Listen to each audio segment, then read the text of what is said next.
Саламатсызбы Кундуз айым? Саламатсызбы? Саламатчылык. Менин эң биринчи эле суроом мен өзүм жөнүндө сурайын дегем. Өзүм болсо аллергиямын да, мындай сезонный деп койсом болот.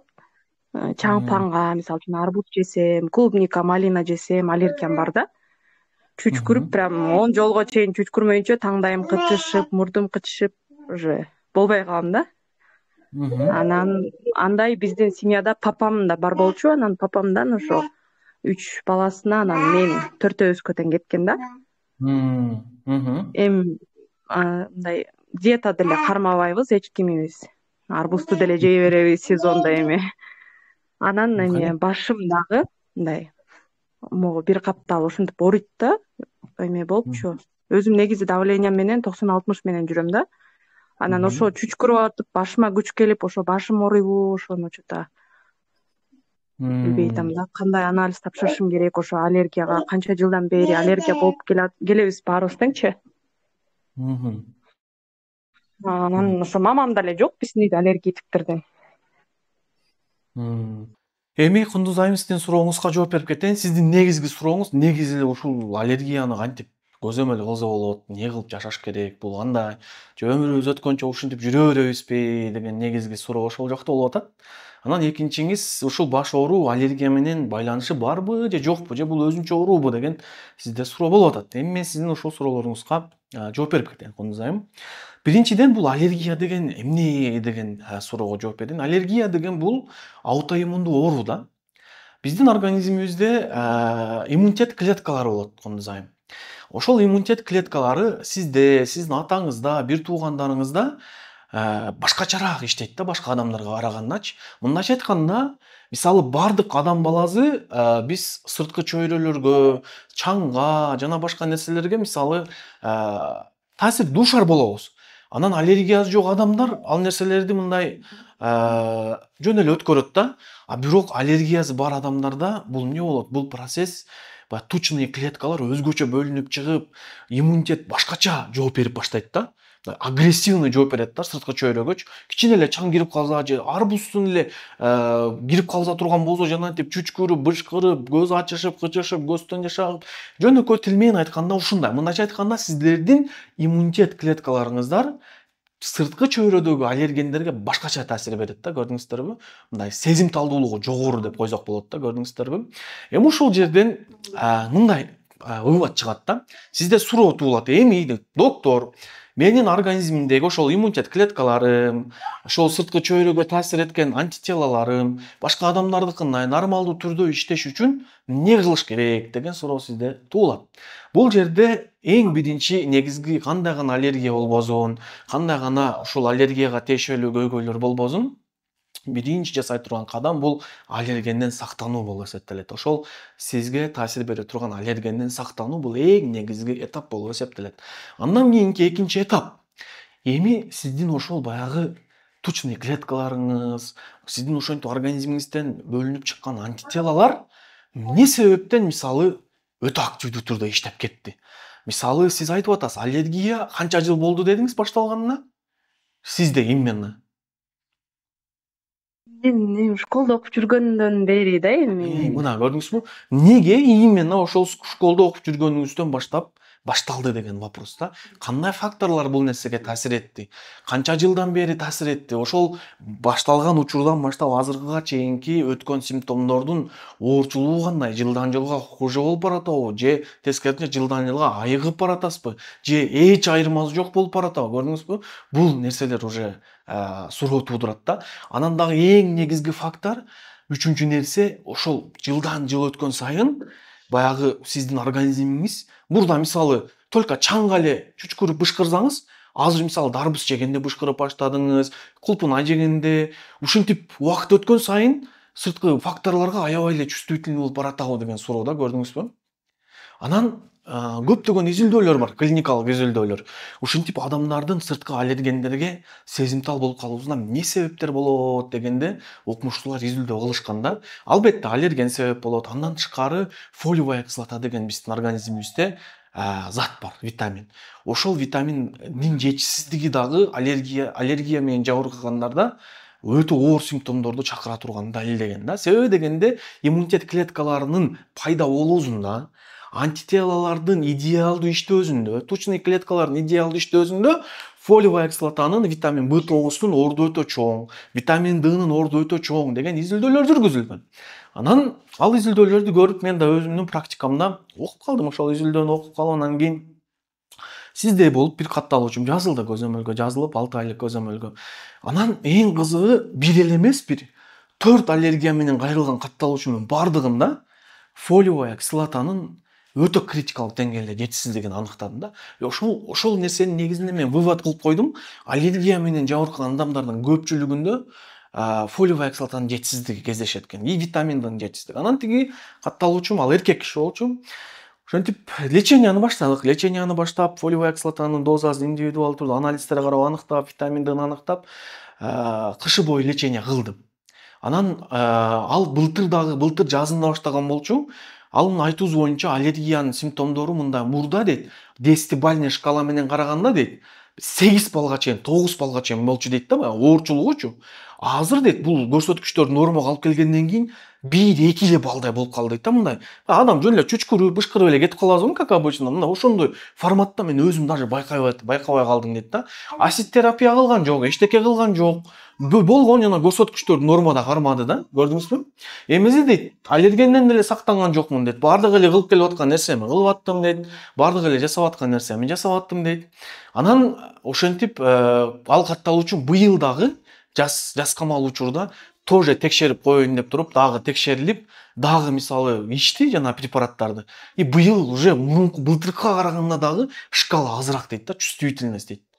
Анан тиги өзү да таң калып атат. Доктор, мен мындай өтө көп жабыркайт элем, бардык препараттарды колдончу элем, антигистаминдер колуман түшпөйт эле, любой препараттар.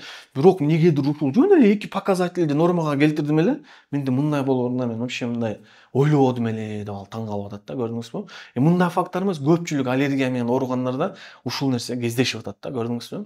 Себеби дегенде жанагы 2 элементтин идеалдуу болуп жүрүүсү адамдын иммунитет системасынын нормалдуу түрдө иштөөсүн камсыз кылат, көрдүңүзбү? Бул нерсеге клиникалык изилдөөлөр бар. Анан 3-чү этап, кээ бир пациенттерде жада алар нормалдуу болсо дагы ушунчалык организми баягы оор өткөргөндүктөн организмди үйрөтүш керек болот да, иммунитетти уже. Анан кантип үйрөтөбүз? Мындайча айтканда, убагында ошол биздин иммунитетибиз чаңга нормальный эле реакция кылып жүргөн да. Анан барып эле сиздин случайда школьный периоддо эле бир нерсе болуп эле башкача реакция берип баштады. Эми биз ошонун реакциясын организмге айтышыбыз керек. Организм, кой, антип реакция кылба, бул чаңга мындай эле реакция кыл деп үйрөтүш керек. Аны кантип үйрөтөбүз дегенде, жанагы айтып кеткендей асид терапия деп коет. Ар кандай ушул заттарга азыр заман өнүгүп, баягындай аллергендерди аз өлчөмдө организмге таасир берип отуруп, иммунитет клеткаларды үйрөтөт да. Көрдүңүзбү? Анан сиз баягы бул 5 жылга чейин созулат бул процессчи. Анан баягы сиз аллергендер менен жолукканыңызда ушу организм аларга баягындай деңгээлде реакция бербей баштайт да. Көрдүңүзбү? Мына, негизи любой аллергия оорусун көзөмөл кылуу мына ушундай форматта жүргүзүлүш керек да. Бирок асид терапияны тилекке каршы биздин өлкөдө ооба жасашат, бирок кээ бир эле чөптөргө жасашат, мисалы башка өлкөлөрдө аябай баягы тилдин астына салып кое турган асид терапиялар бар, түрдүү ыкмалар бар да. Как раз мен могу жака өзүм врачтын долбооруна чыгарам аллергия деген вебинардычы. Ошол жакта как раз могу случайларды бүт тамактануу, асид терапиянын түрлөрү, кандай препараттар бар, кандай дарылар бар, бардыгы бар да. Көрдүңүзбү? Бирок бул жерде эң негизги биле турган нерсе, эң биринчи азыр сиздин хотя бы жасай турган нерсеңиз жана анализдерди көрүп, бүт жана негизги болгон фолиевая кислота, витамин Д'нын көрсөткүчтөрүн көрүп, ошого карай ал процесстерди толуктап, дарылоо кылып, анан уже байкаш керек да организмиңиздичи, көрдүңүзбү? Мына ошону анан эгерде ал экөөнү да толуктагандан кийин, доктор, мынакей экөөнү толуктадык, сонун болду, бирок аллергиямдын реакциясы баягындай эле 10-бальный шкала менен болуп аталат десеңиз, анда уже асид терапияны карап башташ керек да, уже көрдүңүзбү? Анан экинчи дагы бир момент, менде именно ушу аллергия менен көп катталуучулардан сурайын да, буга чейин аллерготип Алекс-2 деген анализ бар да, атайын баягы 300дөн ашуун аллергияны аныктай турган анализ да. Ошону тапшырдың беле десем, тапшырган эмес да, көрдүңүзбү? Мындайча айтканда, адам неден аллергиясы бар экенин деле так билбейт да. Сиз азыр примерно айтып атасыз, доктор, вроде арбуздан деп атасыз, малинадан, клубникадан, анан чаңдан деп 4 нерсени айтып атасыз. Может сизде билинбеген менен 20 нерсеге аллергияңыз бар. Кече эле мисалы аллергия менен катталуу үчүн көзөмөлгө катталган эле, ал эмне дейт? Баласында аллергия болуп, банан көп жейт экен. Аллергичип Алексти текшерсек эле бананга аябай аллергиясы көп экен да, көрдүңүзбү? Ошон үчүн ошол анализди дагы любой аллергия менен ооруган адамга мен сунуштайм да дайымачы. Хотя бы өмүрүңөрдө, жашооңордо кымбат болсо дагы бир жолу жок деген ошол аллергичип Алекс тапшырып койгула. Анан ошону көрүп уже аллергиядан сактанууга мүмкүнчүлүк болот, көрдүңүзбү? Асит терапия тандоого мүмкүнчүлүк болот. Ушундай форматта жүргүзүлөт, көрдүңүзбү? Анан эң башкысы көпчүлүк аллергия менен ооругандар эми доктор бул аллергия өмүр бою боло берет экен да, эми антигистамин менен жашайбыз да, айла жок эмне кылабыз да үмүтсүздүк абалга жетип калат. Бирок сиз андай абалга жетпеңиз. Бул көзөмөлдө кылына турган оору. Кандай гана аутоиммундуу оору болбосун, эмне гана болбосун, азыр заманбап далилденген медицинада бардык ооруларды көзөмөл кылса болот, контроль кылса болот. Ошондуктан сизге сунушум жана айтып кеткендей, эң биринчи аллергичип Алексти көрүш керек. Фолиевый кислота менен витамин D нормага алып келиш керек. Бул факторларды баарын идеалдуу кылгандан кийин деле сизде аллергия болуп, кыйналып ушундай болуп атсаңыз, анда уже асит терапия ыкмаларын карап башташ керек да, көрдүңүзбү? Мына ушундай форматта көзөмөл сизге уланыш керек. Анан экинчи сиздин сурооңуз, эми доктор, менин башымдын ооруганы көз карандыбы деген суроо. Албетте көз каранды. Себеби дегенде аллергия болгондо организм гипоксидский состоянияга болот, мурундун таноолору жабыркайт, конкреттүү түрдө организм уже нагрузка болот, иммундук клеткалар активдүү түрдө иштешет. Тем более сиздин айтууңуз боюнча ошол чүчкүрө бергенден кийин башым ооруп кетет дегениңиз, бул уже ага эмне далаалат кылат да ошол нерсегечи. Анан экинчи дагы фактор, сизде фолиевый кислота дефицитный анемия болгон үчүн дагы башыңыз оорушу мүмкүн, көрдүңүзбү? Балким сизде 90-60 менен жүрөм деп атасыз. Железо дефицитный анемия бар. Булардын бардыгын эми баягы жөн эле гадайт этип айтып коюу мүмкүн эмес. Муну бардыгын так анализдер аркылуу көрүп, ошого жараша анан дарылоо үчүн жүргүзүшүбүз керек да. Түшүндүңүзбү? Мен бирок эме боюмда барда фолиевый кислота ичип келгем да, анан төрөгөндөн кийин да фолиевый менен азыр йодомаринди ичем да, күнүгөчү эртемен. Мына бул жерде дагы сиздин эң негизги катаңыз эмненин негизинде ичип атасыз? Жөн эле 800 микрограмм ичесиз да фолиевый кислотаны, туурабы? Ооба. Вот 800 микрограмм ал жөн эле профилактикалык доза. Эмизип бүткүчө ичтеп койгон да. Ичтеп койгон, бирок эмненин негизинде ичесиз? Сиз бир анализдин негизинде ичиш керек болчу. Сизге азыр мисалы 800 микрограмм фолиевый кислота эч нерсе деле болбошу мүмкүн, көрдүңүзбү? Себеби дегенде ал профилактикалык доза, ал күн сайын аялдын организмине керек болуп турган доза. А фолиевый кислотаны анализдер аркылуу көргөндөн анан уже лечебный дозировкада аныкталат да. Көрдүңүзбү? Ошондой кундузайм. Түшүнүктүү болдубу? Дагы кандай суроолоруңуз бар? Ооба. Мындай тердей бергеним тоже ошого себептүү болобу же? Тердөө? Өлө тердеп атам да, мындайча айткандачы. Прям колдорумда тердейт, чекем, прям кечинде жатканда азыр баштарымда тердеп, ушундай болуп атам да. Тердөө көпчүлүк учурда негизи ысыктан тердейт. Ал баарыбызга эле белгилүү. Мен деле тердеп атам, азыр отуруп алып делечи, негизичи. Бул нормальный эле көрүнүш, физиологиялык процесс. Бирок кээ бир адамдарда ашыкча тердөө болуп кетет. Гипергидроз деп коет да. Гипергидроздун дагы себептери өзүнчө көп аныкы дагычы, негизичи. Бирок витамин Д'нын жетишсиздиги дагы ошол гипергидроздун пайда болуу ыктымалдуулугун жогорулатат да. Аябай тердеп жүргөн адамдардын мисалы кайрылат эми мага деле, докторго аябай тердеп атам, эмне болуп атам мен деп. Витамин Д'нын жетишсиздиги аныкталат. Анан нормага келтиргенден кийин тердөөбүз азайып, баары. Жаш балдарда эле байкасаңыздарбы, жаңы төрөлгөндө аябай тердеши, витамин Д'нын толук рахитте мисалы өтө көп ашыкча тердөө ошол витамин Д'нын жетишсиздигинин белгиси да. Көрдүңүзбү?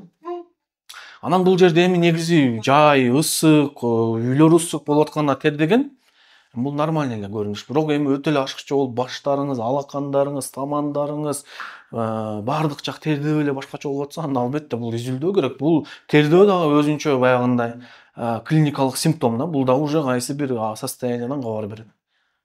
Түшүндүңүздү? Бирок мен эмечи аллергияга каршы дары иче элекмин да. Канча жыл болду да, бирок мурда күйөөгө телекте ичип жүрчүмүн, ар кандай аптекадагы дарылардычы. Анан мурдум бүтүп эле оозум менен дем алып жүрчүмүн да.